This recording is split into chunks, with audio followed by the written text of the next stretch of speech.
सो electricity का जो chapter चल रहा था उसका ये 3rd वीडियो है। तो अभी तक हम लोग जितना किया था वो कि द फैक्टर्स इफेक्टिंग रेजिस्टिविटी उतना दूर तक हो गया था। तो अभी ये उसका 3rd पार्ट है, आज वो कंप्लीट हो जाएगा। ठीक है, तो अभी तक हम लोगों ने कितना किया था, जो लास्ट टॉपिक है उसका थोड़ा बहुत बोल देते हैं। लास्ट जो टॉपिक था वो है फैक्टर्स इफेक्टिंग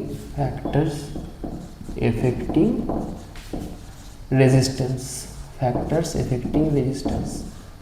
ये वाला जस्ट लास्ट टॉपिक होके रह गया था, उसके बाद एक्चुअली नहीं हुआ था। Okay, so resistance is denoted by the letter R as we know, and the resistance, what we said, like resistance is directly proportional to L. This resistance is inversely proportional to A. अभी ये A क्या है, area of the cross section. Like if I take a wire like this, इस सब से मैं अगर एक वायर लूँ तो इसका जो लेंथ है, मान लेते हैं ये लेंथ L है, और ये वाला जो एरिया है इस क्रॉस सेक्शन का, मतलब इसका जो ये वाला सर्कल वाला पार्ट, इसका एरिया मान लेते हैं कि A है। तो R proportional to L and R proportional to 1/A। That means अगर लेंथ बढ़ेगा तो रेजिस्टेंस भी क्या होगा, वो भी बढ़ जाएगा, और अगर एरिया बढ़ेगा तो रेजिस्टेंस क्या होगा, घट जाएगा। ये दोनों था, और फिर उसके बाद क्या था, ये तो दोनों नॉर्मल चीज़ें था। 3rd नंबर में था कि रेजिस्टेंस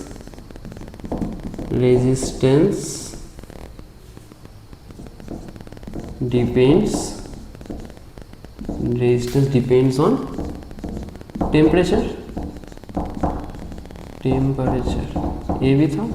दैट मीन्स अगर टेम्परेचर इंक्रीज होगा तो रेजिस्टेंस भी क्या होगा, इंक्रीज हो जाएगा। लेकिन इसका क्या कुछ मैथमेटिकल रिलेशन नहीं बन रहा था, मतलब ये फिक्स नहीं है कि हाँ टेम्परेचर कितना बढ़ने से रेजिस्टेंस कितना बढ़ेगा, ये फिक्स नहीं है। लेकिन हाँ resistance depend on temperature. That means अगर टेम्परेचर बढ़ रहा है तो रेजिस्टेंस भी क्या होगा, बढ़ जाएगा, और अगर टेम्परेचर घट रहा है तो रेजिस्टेंस भी क्या होगा, घट जाएगा। और 4th जो था depends on the nature of the wire, ये टोटल ये चार चीज़ें था जिसमें क्या रेजिस्टेंस डिपेंड कर रहा था। और उसके हिसाब से जो फॉर्मूला आया था कि मैं अगर इन दोनों को कॉम्बाइन करूँ, R proportional to L and R proportional to A, अगर इन दोनों को मैं कॉम्बाइन करूँ तो मुझे मिलेगा R प्रोपोर्शनल टू L/A।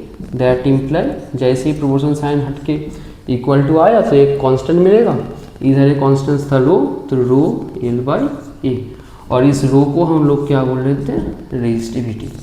इतना दूर तक आप हो गया था, रेजिस्टिविटी, इस रो को हम लोग क्या बोलते थे, रेजिस्टिविटी। तो इतना दूर तक ये कंप्लीट था। अभी नेक्स्ट वाला कि नेक्स्ट क्या क्या है, नेक्स्ट जो चीज़ें है तो वो है कॉम्बिनेशन। मतलब ये जो रेजिस्टेंस का हम लोग कितना कॉम्बिनेशन लगा सकते हैं एक सर्किट में ना। अगर मैं एक सर्किट बनाऊं, नॉर्मल एक इलेक्ट्रिक सर्किट,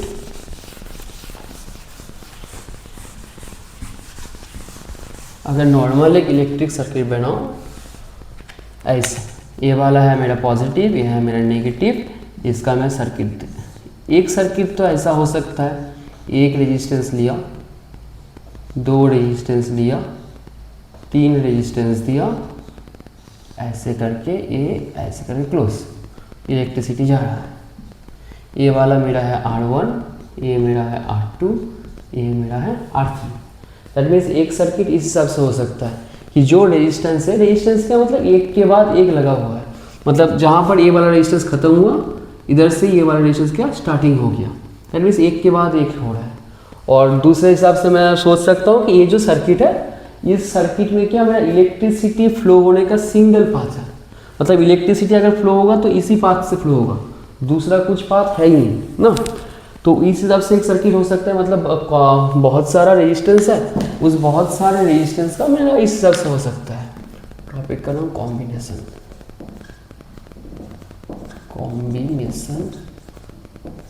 ऑफ रेजिस्टेंस।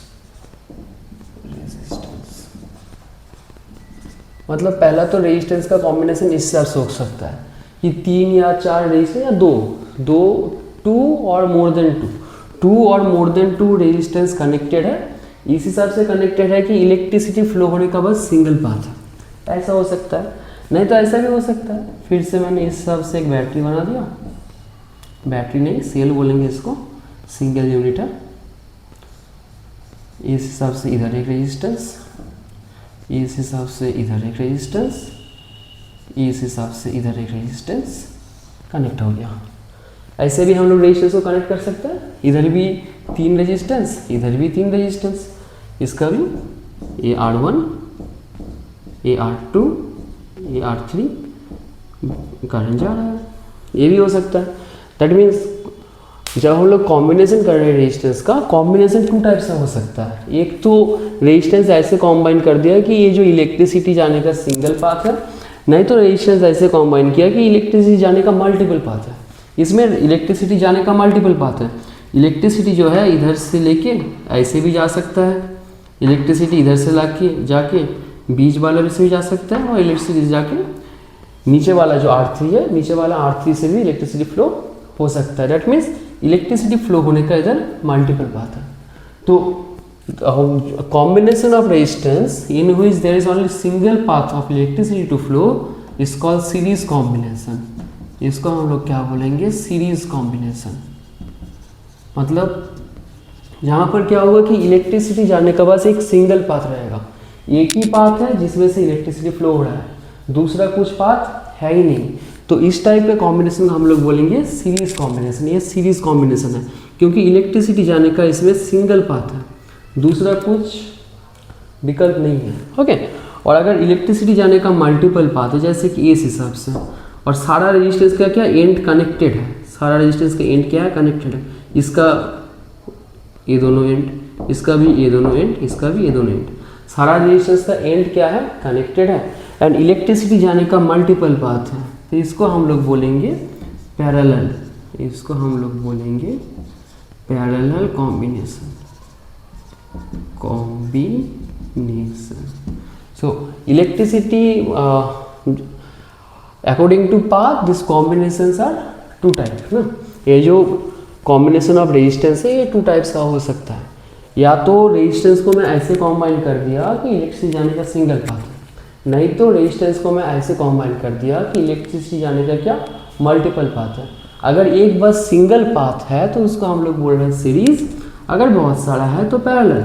और पैरेलल में क्या होगा, जितना भी रेजिस्टेंस है उसका दोनों एंड पूरा कनेक्टेड रहेगा, इसमें नहीं आएगा R1 का ये वाला स्टार्टिंग एंड, ये वाला एंडिंग, तो R2 का ये स्टार्टिंग ये एंडिंग, इसका ये स्टार्टिंग सो ये एंडिंग, तो सारा स्टार्टिंग एंड एंडिंग एक साथ कनेक्टेड नहीं है, लेकिन इसमें सारा स्टार्टिंग एंड सारा एंडिंग एक साथ क्या है, कनेक्टेड है। तो यह है 2 टाइप का कॉम्बिनेशन, सीरीज एंड पैरेलल। तो हम लोग देखेंगे कि सीरीज कॉम्बिनेशन का टोटल वैल्यू कितना होता है। दैट मीन्स एक रेजिस्टेंस, 2 रेजिस्टेंस, 3 रेजिस्टेंस कनेक्टेड है, तो इस 3 रेजिस्टेंस का नेट वैल्यू क्या आ रहा है सर्किट में, इस 3 रेजिस्टेंस का टोटल वैल्यू क्या आ रहा है वो हम लोग अभी निकालेंगे। ये जो तीनों रेजिस्टेंस है तो इससे टोटल वैल्यू सर्किट में टोटल रेजिस्टेंस कितना पड़ रहा है ये अभी हम लोग निकालेंगे। तो फर्स्ट हम लोग सीरीज से स्टार्ट करते हैं कि टोटल वैल्यू क्या आ रहा है।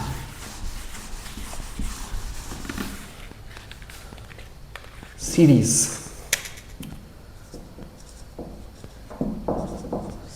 कॉम्बिनेशन,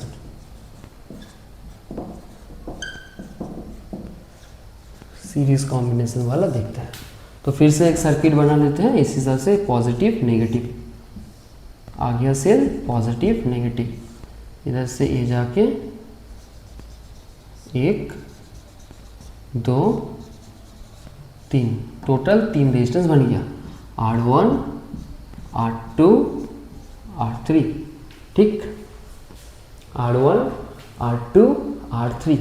और मान लेते हैं इधर का जो मतलब बैटरी से जो वोल्टेज जा रहा है वो वोल्टेज मेरा V है। दैट मीन्स टोटल मेरा वोल्टेज क्या है, V है। R1 दैट मीन्स अगर टोटल वोल्टेज, टोटल पोटेंशियल मेरा V है, टोटल जो पोटेंशियल है सर्किट का और बैटरी से जो पोटेंशियल निकल रहा है उसका हम लोग मान लेते हैं V है। दैट मीन्स ये जो मेरा बैटरी लगा हुआ है ये कितना वोल्टेज दे पाएगा, V वोल्टेज दे पाएगा। अभी ये जो V वोल्टेज है, ये टोटल वोल्टेज इन तीनों में क्या होगा, डिवाइड हो जाएगा ना। जितना भी वोल्टेज बैटरी से निकल रहा है वो सारा वोल्टेज क्या होगा, इन तीनों में डिवाइड होगा। दैट मीन्स कुछ वोल्टेज इसको मिलेगा, कुछ वोल्टेज इसको मिलेगा, कुछ वोल्टेज इसको मिलेगा। सारा में ये पोटेंशियल क्या होगा, डिवाइड होगा टोटल पोटेंशियल। मान लेते हैं ये जो है इसका पोटेंशियल V1, इसका पोटेंशियल V2, इसका पोटेंशियल V3। मतलब जितना भी वोल्टेज मेरा इधर से जा रहा था और जितना भी पोटेंशियल डिफरेंस मेरा था वो पोटेंशियल डिफरेंस इन तीनों में डिवाइड हो गया। तो इस केस में हम लोग लिख सकते हैं V equal to V1 plus V2 plus V3, क्योंकि जो पोटेंशियल था इन तीनों में डिवाइड हो गया। ठीक है, दैट मीन्स हम लोग लिख सकते हैं V equal to, now Ohm's law क्या था, ओहम्स लॉ अगर हम लोग साइड में ओहम्स लॉ लिखे तो ओहम्स लॉ बोल रहा था V इक्वल टू IR। मान लेते हैं ये जो सर्किट है, इस सर्किट में से मेरा I करंट जा रहा है। टोटल करंट कितना जा रहा है, I। क्योंकि इसमें सिंगल पाथ है तो सारा में से सेम करंट जाएगा। करंट डिवाइड तो होना पॉसिबल ही नहीं है क्योंकि मेरा पाथ एक ही है। तो जितना करंट, ऑब्वियसली जितना करंट इधर से निकलेगा उतना ही करंट इधर से जाएगा। करंट तो डिवाइड होगा नहीं क्योंकि एक ही पाथ है ना।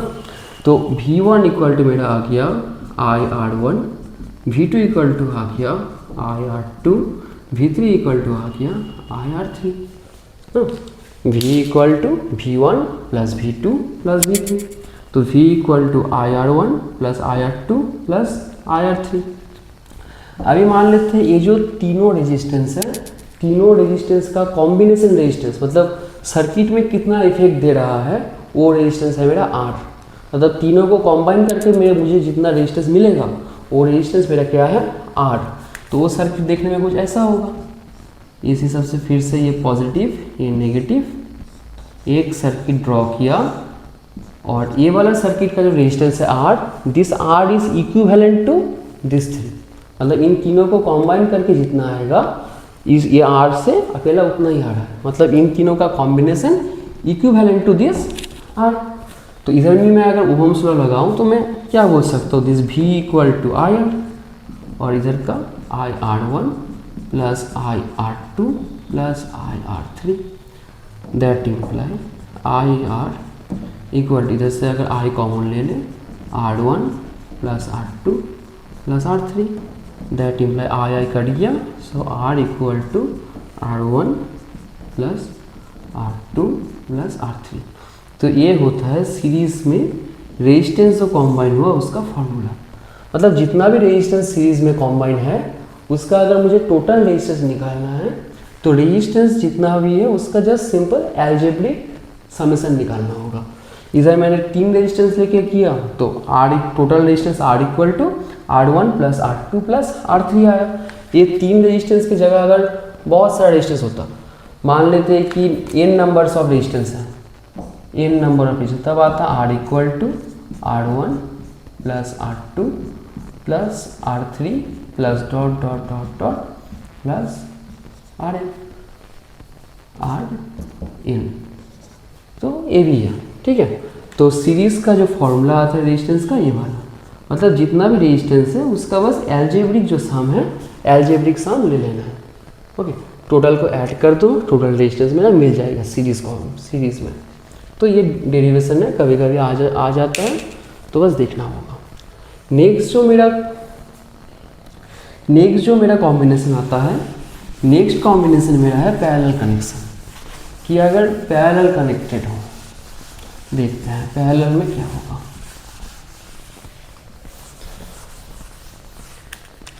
पैरेलल कनेक्शन और parallel combination, parallel combination. Okay, parallel combination. तो पहले एक सर्किट ड्रॉ करते हैं जिसमें पैरेलल कॉम्बिनेशन है।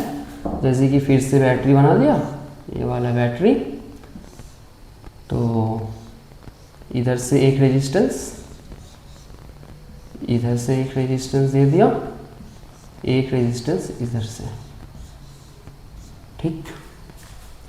अभी मान लेते हैं ये वाला R1, ये वाला R2, ये वाला R3, और इधर से जो पोटेंशियल डिफरेंस है बैटरी का जो बैटरी का पोटेंशियल डिफरेंस है वो पोटेंशियल डिफरेंस मेरा कितना है V। ओके, पोटेंशियल जो बैटरी का पोटेंशियल डिफरेंस जिसको हम लोग वोल्टेज ही बोलते हैं, पोटेंशियल डिफरेंस। तो जो पोटेंशियल डिफरेंस है वो मान लेते हैं V। पोटेंशियल डिफरेंस कितना है V, ठीक है। तो क्योंकि जितना भी रेजिस्टेंस है इसका भी स्टार्टिंग पॉइंट ए वाला, एंडिंग पॉइंट ए, मिडिल का भी स्टार्टिंग पॉइंट ए वाला, एंडिंग पॉइंट ए, लास्ट वाले का भी स्टार्टिंग पॉइंट ए वाला, ending point A. Potential difference होता क्या है, दो पॉइंट का पोटेंशियल का जो डिफरेंस वही पोटेंशियल डिफरेंस। क्योंकि इस तीनों का starting and ending point same है तो तीनों का पोटेंशियल डिफरेंस भी क्या होगा, सेम रहेगा। इसका जो स्टार्टिंग पॉइंट है, इसका जो स्टार्टिंग पॉइंट है, इसका जो स्टार्टिंग पॉइंट है, तीनों यही ए वाला पॉइंट है। इसका जो एंडिंग पॉइंट, इसका एंडिंग पॉइंट, इसका एंडिंग पॉइंट, तीनों का एंडिंग पॉइंट यही है। तो क्योंकि इनिशियल एंड फाइनल पॉइंट्स तीनों रेजिस्टेंस का सेम है तो तीनों का पोटेंशियल डिफरेंस क्या रहेगा, सेम रहेगा। दैट मीन्स बैटरी का जो पोटेंशियल डिफरेंस था V, वही पोटेंशियल डिफरेंस इन तीनों का रहेगा, ठीक है।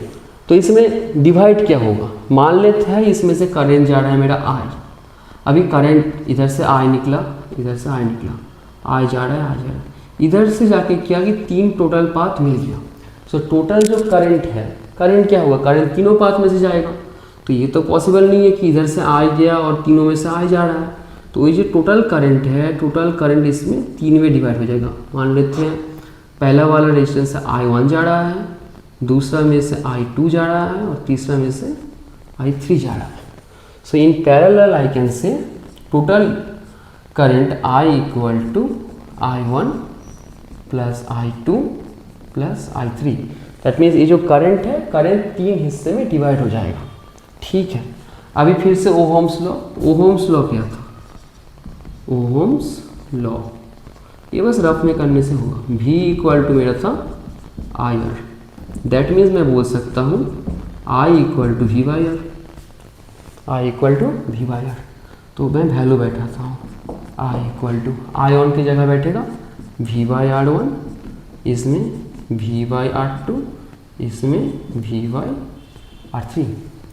अभी इन तीनों का जो रेजिस्टेंस है, मतलब जितना इफेक्ट सर्किट में दे रहा है, मान लेते हैं इन तीनों का जो टोटल रेजिस्टेंस है वो मेरा फिर से R। इन जो R1, R2, R3, इन तीनों का total resistance, that means combination में जो रेजिस्टेंस निकल रहा है सर, क्योंकि ये रेजिस्टेंस है मतलब क्या, सर्किट का जितना भी टोटल रेजिस्टेंस है और कॉम्बिनेशन रेजिस्टेंस है उसको हम लोग मान लेते हैं R। तो फिर से अगर मैं सर्किट को सेम सर्किट ड्रॉ करना, बस दूसरा कुछ नहीं है, यही सर्किट है, ये वाला V,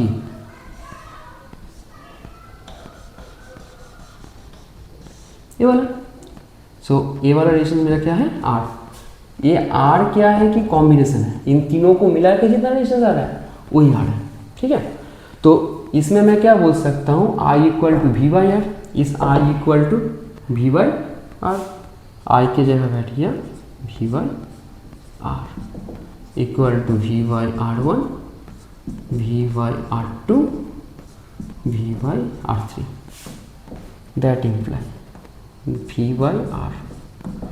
ऊपर से मैं अगर V कॉमन ले लूँ तो 1 by R1 plus 1 by R2 plus 1 by R3।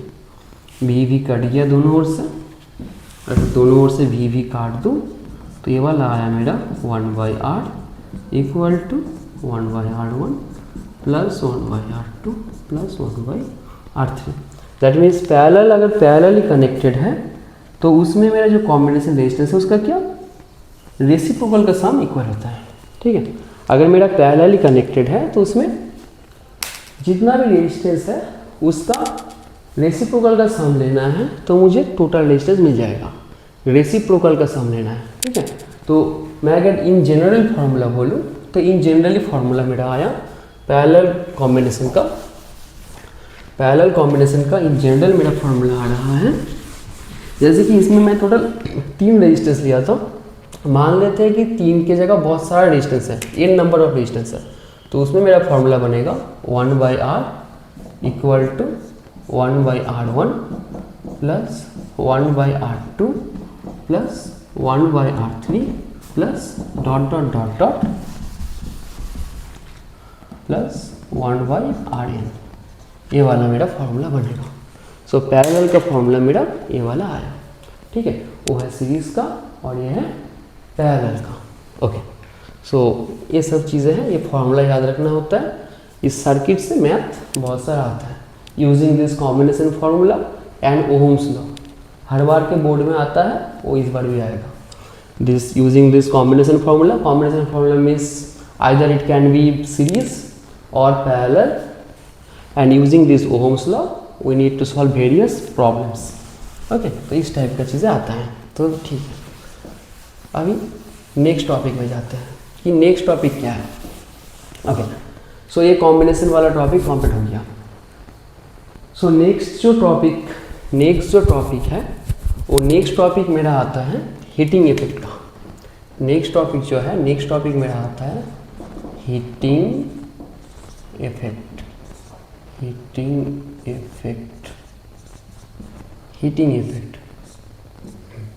That means जब भी कोई सर्किट में से इलेक्ट्रिसिटी फ्लो होगा तो उस इलेक्ट्रिसिटी के लेकर सर्किट में एक हीटिंग इफेक्ट आएगा। दैट मीन्स सर्किट गर्म हो जाएगा।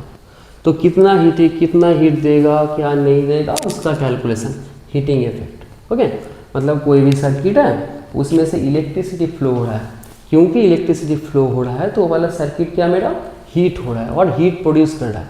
तो कितना हीट प्रोड्यूस कर रहा है वो मुझे देखना है, ठीक है। तो इसमें जो फॉर्मूला लगेगा वो देखते हैं।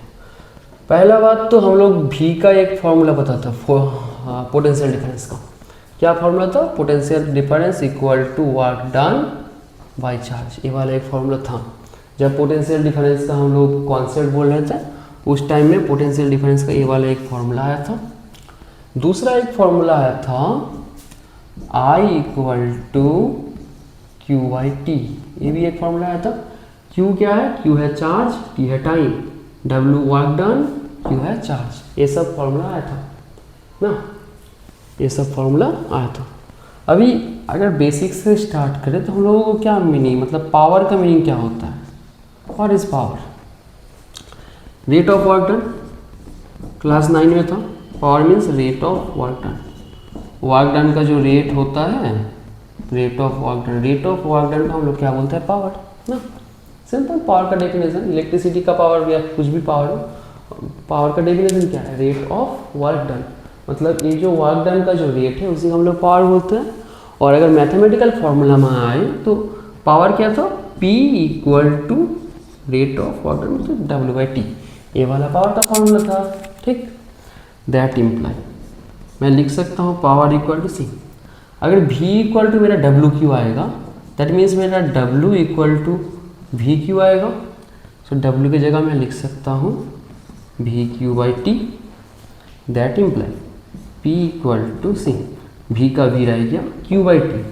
मेरा Q बाई टी का मीनिंग क्या है? I। तो Q बाई टी की जगह लिख दिया मैंने I।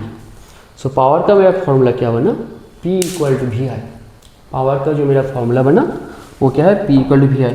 ऑब्वियसली ये वाला फॉर्मूला बाद में फिर से काम में आएगा, ठीक है। तो पावर का जो मेरा फॉर्मूला बन रहा है P इक्वल टू VI। इतना तक सही है। अभी मैं हीटिंग इफेक्ट तक आता हूँ इस फॉर्मूलाज के यूज़ से। तो नेक्स्ट जो चीज़ है, हीट क्या है? Heat is a form of energy. No, heat is a form of energy that give us the sensation of either hotness और कोल्डनेस। दैट मीन्स जो भी मेरा हीट है, हीट एक फॉर्म ऑफ एनर्जी है ना। और मुझे एनर्जी का फॉर्मूला क्या पता है? एनर्जी क्या होता है? Energy equal to power into time. Power के साथ मैं अगर टाइम को मल्टीप्लाई कर दूँ तो ही मेरा क्या होता है? एनर्जी होता है। और हीट भी तो मेरा एक टाइप का एनर्जी है। ये जो हीट है, heat is also energy. Heat क्या होता है? हीट तो एनर्जी है। तो एनर्जी के फॉर्मूला से ही मुझे हीट मिल जाएगा। तो इधर से मैं बोल सकता हूँ हीट इक्वल टू पावर का वैल्यू में अगर बैठा हूँ, पावर का मेरा वैल्यू क्या है? VI। तो हीट इक्वल टू VI और टाइम मतलब T। सो मेरा हीट का फॉर्मूला क्या आया? Heat equal to VIT। ये फर्स्ट फॉर्मूला है हीट का। हीट इक्वल टू हीट का जो मेरा फॉर्मूला बना वो है ये हीट इक्वल टू VIT। लेकिन हम लोग दूसरा फॉर्मूला यूज़ करेंगे इसमें। दूसरा फॉर्मूला कैसे आएगा? ओहम्स का जो लॉ था उससे मुझे पता है कि V इक्वल टू मेरा आता है IR। V इक्वल टू क्या आता है? IR। तो इस v का जो वैल्यू मैं इधर पुट कर दूंगा तो दूसरा फॉर्मूला मुझे मिल जाएगा। तो दूसरा फॉर्मूला क्या मिलेगा, हीट को हम लोग H से लिखेंगे, H इक्वल टू v का वैल्यू मैं बैठा दिया IR और ये वाला है मेरा IT, दैट इम्प्लाई मेरा H इक्वल टू आया I into I means I square RT। ये जो हीट का फॉर्मूला है, ये हीट का फॉर्मूला बहुत जगह इसका एप्लीकेशन है। और ये वाला है डेरिवेशन जो मेरा इधर से स्टार्ट होता है, इधर से इधर तक मेरा डेरिवेशन है, इतना लिख देने से हो जाएगा। अगर हीट के फॉर्मूला का डेरिवेशन आए तो ये वाला है मेरा derivation. That means P equal to W by T, P equal to W का मतलब V Q by T, V का वी रह गया, Q by T means I, तो P इक्वल टू आया मेरा वी आई। अभी मुझे पता है energy equal to power into time, energy मतलब हीट भी एनर्जी है तो एनर्जी की जगह मैं हीट लिख सकता हूँ, इक्वल टू पावर का वी आई टाइम का T. Okay, so according to Ohm's law V equal to I R and this I T, so I into I square और R T. So it is very easy. So ये क्या है मेरा कि heating effect का है। तो इससे मुझे क्या याद है कि किसी भी मेरा इलेक्ट्रिकल अप्लायंसेस है, 1 मिनट फॉर्मूला को एक बार क्लियर करके लिखता हूँ।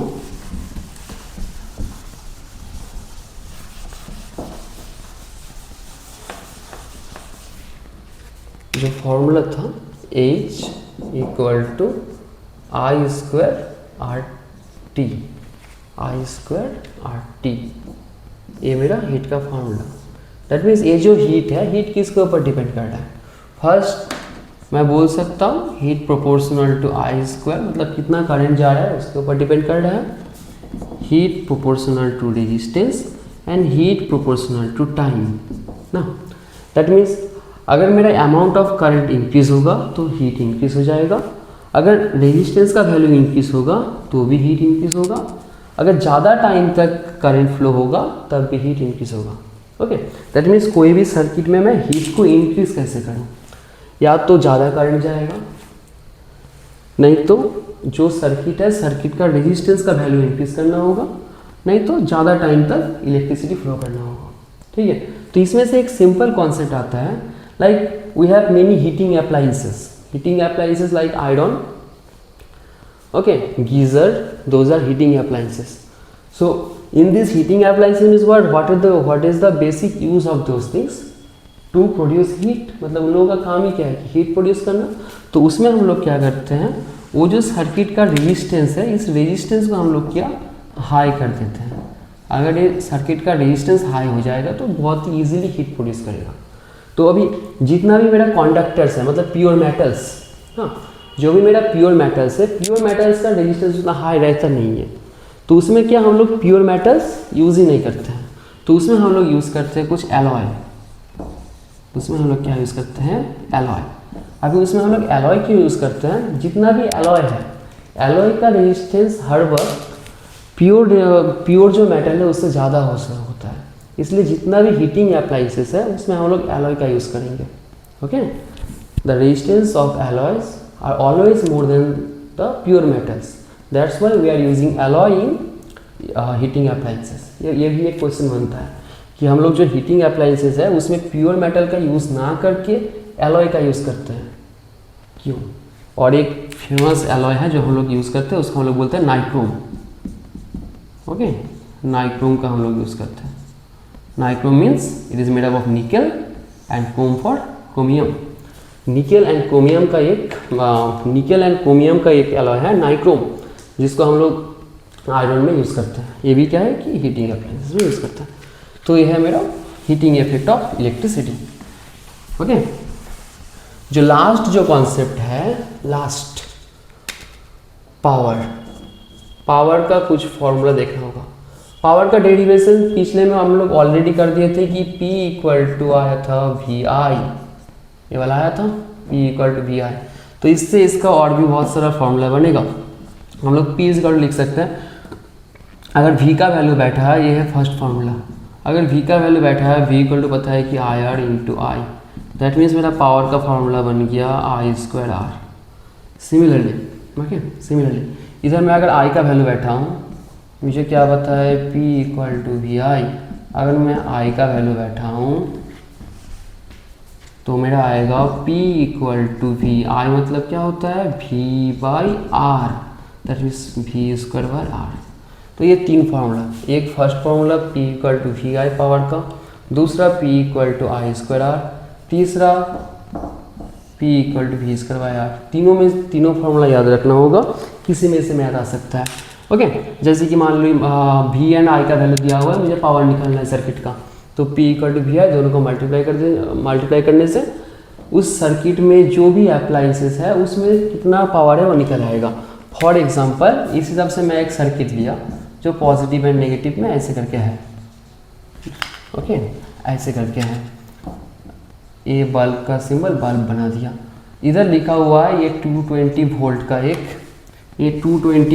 एक बैटरी है, और जो करंट जा रहा है, करंट मान लेते हैं 2 एम्पीयर करंट जा रहा है। तो क्वेश्चन है कि ये जो बल्ब है, इस बल्ब का पावर कितना है ना। पावर जनरली बल्ब में वो रेटिंग में लिखा हुआ रहता है वाट करके, तो इस बल्ब का पावर कितना है, तो फिर हम निकाल सकते हैं। P इक्वल टू मुझे पता है V I, that means V equal to 220, I मतलब 2, अगर मल्टीप्लाई कर दिया तो 440, एंड पावर का जो यूनिट आता है वो है वाट। तो कितना वाट का बल्ब था, 440 वाट का बल्ब था। तो इस हिसाब से मैथ आ सकता है, ठीक है। तो पावर का जो तीनों फार्मूला है वो तीनों फार्मूला याद रखना होगा। Okay, first formula P equal to V I, second P equal to मेरा आया आई स्क्वायर आर, और third P equal to V square by R. ये तीनों फार्मूला बनता है पावर का, तीनों फार्मूला याद रखना है।